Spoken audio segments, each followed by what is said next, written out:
Breaking খবরটি হলো Donald ট্রাম্পের উপর হামলা হয়েছে। 6 রাউন্ড গুলি করা হয়েছে তার উপর।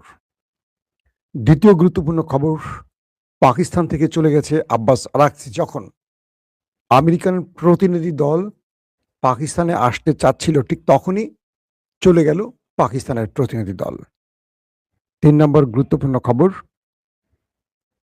মার্কিন গণমাধ্যম দাবি করেছে ইরানের ইস্পাহানে গোপন বিশাল এক নিউক্লিয়ার সাইট তৈরি হয়েছে, যেখানে 1100 টন ইউরেনিয়াম সমৃদ্ধ করেছে ইরান। পাশাপাশি হরমুজ ইস্যুতে আমেরিকা শেষ পর্যন্ত বড় যুদ্ধের দিকে এগুচ্ছে, এমন তথ্য পাওয়া গেছে। দর্শক, চলুন আমি আপনাদেরকে গুরুত্বপূর্ণ খবরগুলোকে সংক্ষিপ্ত আকারে দেবার চেষ্টা করছি। প্রথম যে খবরটি দিয়ে শুরু করতে চাই সেটি হলো মার্কিন প্রেসিডেন্ট ডোনাল্ড ট্রাম্প। তিনি কালকে ওয়াশিংটনে হিলটন হোটেলে সাংবাদিকদের একটি ডিনারের আয়োজন করেছিলেন এবং সেখানে প্রায় হাজারখানিক মানুষ উপস্থিত ছিল।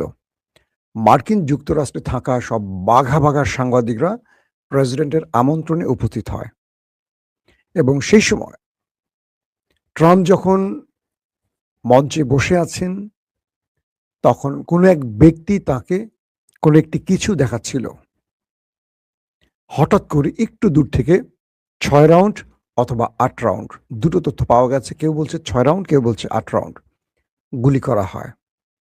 এই সময় এক পুলিশ গুলিতে আহত হয় এবং সেই আততায়ীকে আটক করা হয়। দুটো প্রশ্ন আসে যে মার্কিন প্রেসিডেন্ট যেখানে উপস্থিত থাকেন, এই যে ব্যাপক নিরাপত্তা বলয়, মেটাল ডিটেক্টর থেকে শুরু করে সব রকম নিরাপত্তা ব্যবস্থার মাঝে কি করে একজন অস্ত্র সহ প্রবেশ করলো? নাম্বার 2, এর আগেও মার্কিন প্রেসিডেন্টের উপর নির্বাচন প্রচারণার সময় 2 দফা হামলা হয়। এক দফা, প্রথম দফায় তার কানের কিছুটা অংশ ছিদ্র করে গুলি চলে যায়, মানে অল্পের জন্য তার মাথায় বিদ্ধ হয় না। তারপরে আরেক দফা তার উপর হামলা হয়। আমেরিকার মতো এত নিরাপত্তা বলয় তৈরি করা, এত প্রযুক্তি নির্ভর একটি দেশের সর্বোচ্চ গুরুত্বপূর্ণ ব্যক্তির উপর হামলার ঘটনার নেপথ্যে কারা? 3 নম্বর প্রশ্ন, জন এফ কেনেডি এবং রবার্ট কেনেডির মতো কি আমেরিকা প্রেসিডেন্ট কোনো বিশ্বস্ত বন্ধুর অবিশ্বস্ত টার্গেটে পরিণত হয়েছেন কিনা? 4, এ হামলার পেছনেই মার্কিন এস্টাবলিশমেন্ট জড়িত, নাকি নিছক কোনো গোপন আততায়ী? তো এইরকম অনেকগুলো প্রশ্ন তৈরি হয়েছে। দর্শক, মার্কিন প্রেসিডেন্ট জন এফ কেনেডি তিনি যখন ইসরায়েল বিরোধী মনোভাব পোষণ করেছিলেন বা ইসরায়েল যখন নিউক্লিয়ার তৈরি করছিল, তখন তিনি বাধা হয়ে দাঁড়িয়েছিলেন, ইসরায়েলকে কোনোভাবে নিউক্লিয়ার অস্ত্র তৈরি করতে দিচ্ছিলেন না। সে জন এফ কেনেডি একটা সময় আততায়ীর হাতে প্রাণ হারান এবং তার ভাই রবার্ট কেনেডি তিনিও ইসরায়েল বিরোধী মনোভাবের জন্য একসময় প্রাণ হারান। কিন্তু আজ পর্যন্ত মার্কিন যুক্তরাষ্ট্র, এত বড় শক্তিশালী দেশ, কখনো সেই প্রমাণটা খুঁজে দোষীর নামটি উচ্চারণ করেনি, কেবল ব্যক্তির মধ্যে ছেড়ে দিয়েছেন। এটার পেছনে কারো হাত আছে কিনা সেটা প্রমাণ করেনি। বলা হচ্ছে এরপর থেকে মার্কিন প্রেসিডেন্টরা ওই ছোট্ট রাষ্ট্রটির পুতুল হয়ে গেছে, পুতুল। ডোনাল্ড ট্রাম্প চাইছেন যে কোনোভাবে এই যুদ্ধ থেকে বেরিয়ে আসতে, বারবারই তিনি উদ্যোগ নিচ্ছেন, কিন্তু একটি রাষ্ট্র তাকে সেখান থেকে বেরিয়ে আসতে দিচ্ছে না, বারবার তার উপর চাপ প্রয়োগ করছেন। এবং তার ফলে আমরা কি দেখলাম? গত রাতে ডিনারের আয়োজনে হাজার হাজার মানুষের মাঝে, পৃথিবীর সকল বড় বড় বাঘা সাংবাদিকদের উপস্থিতিতে কেউ এসে গুলি করবে মার্কিন প্রেসিডেন্টকে টার্গেট করে। এই ঘটনা ট্রাম্পকে হত্যা নাকি ট্রাম্পকে বিশেষ কোনো বার্তা দেয়া, এটিও এখন প্রশ্ন তুলছে মার্কিন গণমাধ্যমগুলো। পাশাপাশি এই মুহূর্তে ট্রাম্পের উপর ব্যাপক চাপ সৃষ্টি হচ্ছে, এটাও বলা একদম সহজ ভাষায় বলা যায়। পাশাপাশি ট্রাম্প ইরানের সাথে যুদ্ধ করতে গিয়ে মার্কিন প্রশাসন, এস্টাবলিশমেন্ট, সেনাবাহিনী জনগণের কাছে অপ্রিয় হয়ে উঠছেন। গতকালকের জরিপেও দেখা গেছে ট্রাম্পের অবস্থা আরো খারাপের দিকে। রিপাবলিকান শিবিরে 20% সরে যাচ্ছে ট্রাম্পের উপর থেকে। যে যুবকরা ট্রাম্পকে ভোট দিয়েছিলেন, সেই যুবকদেরও বড় পার্সেন্টেজ ট্রাম্পের উপর নাখোশ, অনাস্থা জানিয়েছে। তার মানে ট্রাম্প এই যুদ্ধটা শুরু করে নিজে যেমন পচে গেছেন, রিপাবলিক দলকেও পচিয়েছেন এবং তার অবস্থা ক্রমান্বয়ে করুণ হওয়ার পথে। তো এই অবস্থায় এই গুলির ঘটনা প্রমাণ করছে ট্রাম্প অভ্যন্তরীণভাবে ব্যাপক চাপে আছেন এবং তার সূত্র আরো বাড়িয়েছেন। অনেকগুলো বিষয় এখন আলোচনা আসছে। এটা হয়তো আমরা ধারাবাহিক সামনের আলোচনাগুলোতে আরো স্পষ্ট করব যে আসলে সেখানে কি হয়েছে, কারণ নেপথ্যে কারা আছেন এটা কখনো জানা যায় না যদি শক্তিশালী কোনো নেটওয়ার্ক থাকে। কারণ আমেরিকার মতো দেশ ইসরায়েল বা ইহুদি লবি বা মোসাদের কাছে আটকা পড়ে গেছে। তো এই পরিস্থিতির মধ্যে আমেরিকার প্রেসিডেন্টের উপর এই গুলির ঘটনা এটা পুরো আমেরিকাকে অবাক করে দিয়েছে। দর্শক, ২ নম্বর যে ঘটনা সেটি হলো যে পাকিস্তান উপস্থিত মানে পাকিস্তানে গিয়েছিলেন ইরানের পররাষ্ট্রমন্ত্রী আব্বাস আরাকচি। তিনি সেখানে পাকিস্তানের পররাষ্ট্রমন্ত্রী এবং ফিল্ড মার্শাল আসিফ মনিরের সাথে কয়েক দফা আলোচনা করেছেন, বৈঠক হয়েছে। এরপর শোনা গেছে হোয়াইট হাউস থেকে উড়ে আসছিলেন দুজন মার্কিন প্রেসিডেন্টের উপদেষ্টা, একজন জেরার্ড কুশনার, একজন আরেকজন ছিলেন স্টিভ উইটকফ, আর ৩ নম্বর যে ব্যক্তির আসার কথা জেডি ভেন্স। এই ৩ জন। কিন্তু হঠাৎ করে জানা গেল যে ইরানের যিনি পররাষ্ট্রমন্ত্রী তিনি পাকিস্তান সফর শেষ করে ওমান চলে যাচ্ছেন এবং এখনকার খবর হলো তিনি ওমান চলে গেছেন। তো পাকিস্তানের এই প্রতিনিধি দল এসে একটা ফাঁকি খেয়েছে, অর্থাৎ আমেরিকার প্রতিনিধি দলকে পাত্তাই দেয়নি ইরানের পররাষ্ট্রমন্ত্রী, তিনি ওমান চলে গেছেন এবং কয়েকটি সূত্র বলছে তিনি ইরানের বিমান ব্যবহার না করে তিনি পাকিস্তানের বিমান ব্যবহার করে ওমানে গেছেন। এই বিষয়টি কনফার্ম তথ্য আসেনি, তবে পাকিস্তানের কয়েকজন সাংবাদিক এই বিষয়টি জানিয়েছে যে তিনি ইরানের বিমানকে রেখে পাকিস্তানের বিমানে করে ওমানের মাস্কাটে সফর করেছেন। বলা হচ্ছে যে এই আব্বাস আরাকচি ওমান সফর শেষ করে আবারও তিনি পাকিস্তানে আসবেন। এখন প্রশ্ন উঠতে পারে আবারও তিনি পাকিস্তানে আসবেন, এর অর্থ এমন হতে পারে এই সময়টিতে হয়তোবা আমেরিকান প্রতিনিধি দল আবারও পাকিস্তানে আসতে পারে এবং পাকিস্তানে এসে তিনি সেখান থেকে আবার রাশিয়া সফর করবেন, রাশিয়া থেকে তিনি ইরানে ফিরে যাবেন।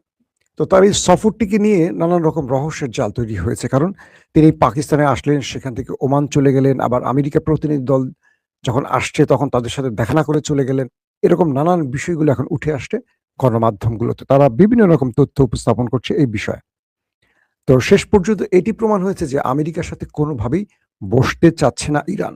তাই ইরান আমেরিকাকে বলে দিয়েছে, একেবারে ফিল্ড মার্শাল আসিফ মনিরের হাতে লিখিত একটি কি বলবো যে পুরো ফাইল তুলে দিয়েছে ইরান। সে ফাইলের মধ্যে কয়েকটি উল্লেখযোগ্য তথ্য যেটুকু গণমাধ্যমের সূত্র পেয়েছি সেখানে বলা ছিল যে ইরান নিউক্লিয়ার ইস্যুতে আমেরিকার সাথে কোনো প্রকার আলোচনা করবে না। ইরান হরমুজ প্রণালী ইস্যুতে আলোচনা করতে পারে, যুদ্ধ বন্ধের বিষয়ে আলোচনা করতে পারে এবং ইরানের উপর যেই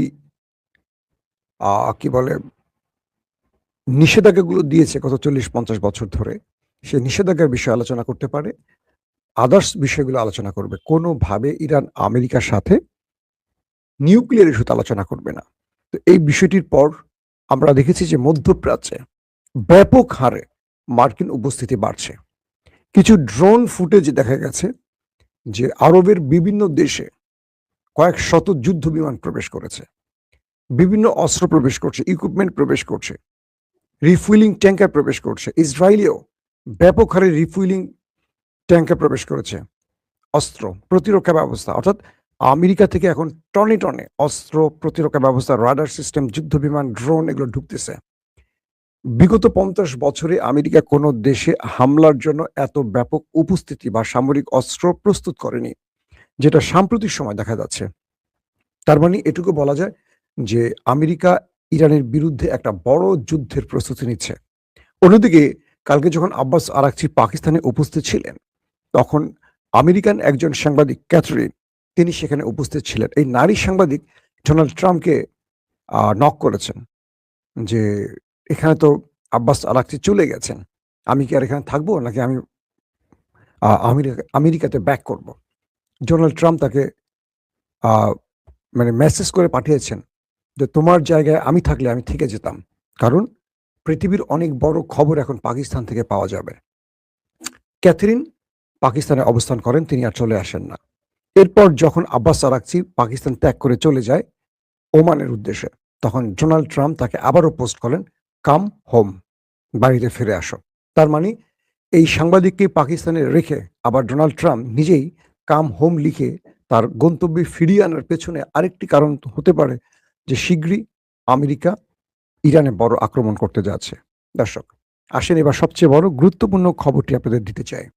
নিউ ইয়র্ক টাইমস আমেরিকার একটি গুরুত্বপূর্ণ গণমাধ্যম, তাদের একটি খবরে আজকে প্রকাশ হয়েছে যে ইরানের ইস্পাহান যে পাহাড়ি অঞ্চল, এর আশপাশে কোনো একটি গোপন জায়গায় ইরানের বিশাল এক পারমাণবিক সাইট তৈরি হয়েছে, যেটা কেউ জানে না। ইস্পাহানে কিন্তু একটি আছে, কিন্তু ইস্পাহানেরই যে পাহাড়ি অঞ্চল তার আশপাশে 11 টন ইউরেনিয়াম, একটি জায়গায় বলছে 11 টন, একটি 1100, কোনটা যে রাইট সেটা হয়তো পরবর্তী নিউজে আমরা দিতে পারবো। 11 টনটাই আমরা যদি আপাতত ধরি, 11 টন ইউরেনিয়াম ইরান সমৃদ্ধ করেছে এবং বলা হচ্ছে যে এইখানে একটি গোপন পারমাণবিক সাইটই তৈরি করে ফেলেছে ইরান, এবং যেটা পৃথিবীর সবার নজরের আড়ালে রয়েছে। কে বলছে এটা? New York Times. এবং বলছে যে এখান থেকে ইরান হয়তোবা বড় কোনো নিউক্লিয়ার তৈরির কাজ চালিয়ে যাচ্ছে, এবং ইস্পাহান, ফোর্দো বা যেই আমরা জানি যেগুলি ইরানের রয়েছে, এটার আড়ালের এই নিউক্লিয়ার সাইট। আর ইরান বলছে তাদের কাছে আছে 400 কেজি নিউক্লিয়ার, যদিও আমেরিকা বলছে 450 কেজি। এবং আমেরিকা বা আইএইএ, যেটা পারমাণবিক বিষয়গুলো তদন্ত করে, সেই সংস্থাটি বলছে যে ইরানের কাছে 60% সমৃদ্ধকরণ ইউরেনিয়াম রয়েছে, যেটা 90% হলে একটা নিউক্লিয়ার বোমা তৈরি করা সম্ভব। তো 60% হলে 90% করা খুব ইজি ব্যাপার। প্রথম ধাপে এটা কঠিন বিশুদ্ধ করার ক্ষেত্রে। 60% হলে এটা খুব অল্প সময়ে বাকি 30% কভার করে, 90% কভার করা যায়। তো এই মুহূর্তে যে খবরটি আসছে, নিউ ইয়র্ক টাইমস হঠাৎ করে এই খবরটি কেন দিল যে ইরান ইস্পাহানের পাহাড়ি অঞ্চলে একটি গোপন আস্তানায় একটা বিশাল পারমাণবিক প্ল্যান্ট তৈরি করছে, সেখানে 11 টন ইউরেনিয়াম ইরানের হাতে আছে? এই খবরগুলোর দুটো ব্যাখ্যা হতে পারে। এক, যে যখন ইরাককে আমেরিকা ধ্বংস করেছে, তখন ঠিক ইরাকের বিরুদ্ধে আমেরিকা এরকম অভিযোগ তুলেছিল যে ইরাকের কাছে নিষিদ্ধ এই রাসায়নিক অস্ত্র আছে, এটা ধ্বংস করতে হবে। এবং এই ধ্বংসের নাম করে আমেরিকা ইরাকে এসে প্রায় 2 মিলিয়ন ইরাকিকে হত্যা করে। কোনো কোনো মাধ্যম বলছে 1 মিলিয়নের বেশি, কোনটা বলছে 2 মিলিয়নের বেশি ইরাকিকে হত্যা করে। এবং পরবর্তী জানা গেছে যে ইরাকের হাতে এরকম কোনো অস্ত্র নেই, কিন্তু ইরাক তো ধ্বংস হয়ে গেছে আমেরিকার আগ্রাসনে। তো বিভিন্ন পক্ষ বলছে আমেরিকা ইরানে আক্রমণের জন্য এই যে নিউক্লিয়ার সাইডে প্রায় 1100 টন বা 11 টন ইউরেনিয়াম পাওয়ার যে গুজবটি ছড়াচ্ছে, এটি আমেরিকার একটি ফাঁদ। এই খবরটি দিয়েই ইরানে হামলা করার বৈধতা তৈরি করতে চায়। আবার কোনো কোনো মাধ্যম বলছে যে না, এটি হতে পারে যে ইরান ইস্পাহানের গোপন কোনো জায়গায় সত্যিকার অর্থেই একটি পারমাণবিক সাইট তৈরি করেছে। দুটি হতে পারে। এখন এই দুটো বিষয়ের সত্যটা কিভাবে আমরা প্রমাণ করব? ইরান কি বক্তব্য দেয় তার উপরে না। ইরান তো সত্যটা স্বীকার করবে না, আবার আমেরিকারও সত্যটা স্বীকার করবে না।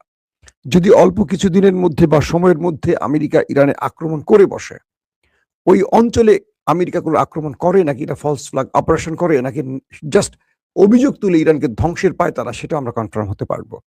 তবে এটা সত্য যে আলী খামেনির হত্যার পর ইরান নিউক্লিয়ারে মনোনিবেশ করেছে, এবং আয়াতুল্লাহ আলী খামেনির ছেলে মুস্তফা খামেনি নিজেই ঘোষণা দিয়েছিলেন, আমাদের কাছে যদি নিউক্লিয়ার থাকতো শত্রুরা আমাদের উপর আক্রমণ করতো না। এখন আমাদের নিউক্লিয়ার তৈরিতে মনোযোগ দিতে হবে। তার মানে প্রায় 2 মাসের কাছাকাছি যুদ্ধ হয়ে গেছে, আরো বেশি সময় হয়ে গেছে যুদ্ধের। তো এই সময়টিতে ইরান চাইলে যদি 60% ইউরেনিয়াম তাদের হাতে থাকে, তারা 10-15 দিনে এটা 90% আনতে পারে। তো ইরান কি আদৌ নিউক্লিয়ার তৈরি করছে নাকি করে ফেলছে, এটা নিয়ে অনেক পক্ষ বিপক্ষের মত আছে। পাশাপাশি ইরানের ভূগর্ভস্থ কয়েকটা ভূমিকম্প সেই দিকে ইঙ্গিত করছিল। এখন দুটো বিষয় আসবে। যদি ইরানে আমেরিকা দুঃসাহস করে আক্রমণ করে, তাহলে বুঝতে হবে আমেরিকার কাছে সঠিক তথ্য নেই। আর যদি আমেরিকা হুমকি ধমকি দিয়ে থেমে যায়, অ্যাটাক না করে বুঝতে হবে ইরানের কাছে সত্যিকার অর্থে নিউক্লিয়ার আছে, এটা আমেরিকাও জানে। কারণ কোনো নিউক্লিয়ার সমৃদ্ধ দেশকে, যাদের হাতে পারমাণবিক অস্ত্র আছে, তাকে কেউ আঘাত করার সাহস করে না। এটাই বাস্তব। তো এখন আমরা দেখতে চাই আমেরিকা কখন ইরানে হামলে পড়ে, কারণ আমেরিকার সকল প্রস্তুতি এখন ইরানকে ঘিরে। প্রচুর, যেটা শুরুতেই বললাম, মধ্যপ্রাচ্যে একদম যুদ্ধ বিমান-টিমান দিয়ে ভরে ফেলছে আমেরিকা। প্রতিদিনই নতুন, নতুন করে সংস্করণ আসছে হামলার প্রস্তুতি নিয়ে। তো এই পরিস্থিতিতে আব্বাস আরাকচি এবং পাকিস্তানের কি বলে মার্কিন ডেলিগেটদের মধ্যে যে আলোচনা হবার কথা রয়েছে, সেখান থেকে কোনো শান্তি আসবে নাকি পৃথিবী বা মধ্যপ্রাচ্য আরেকটা যুদ্ধের দিকে চলে যাবে, সেটা হয়তো আমরা কিছুদিনের মধ্যে টের পাবো। দর্শক, বিদায় নিচ্ছি আজকের মতো। প্রত্যেকে ভালো থাকবেন। আল্লাহ হাফেজ। ওপেন দাইস মানে সত্যকে সত্য বলা, মিথ্যেকে মিথ্যে বলা।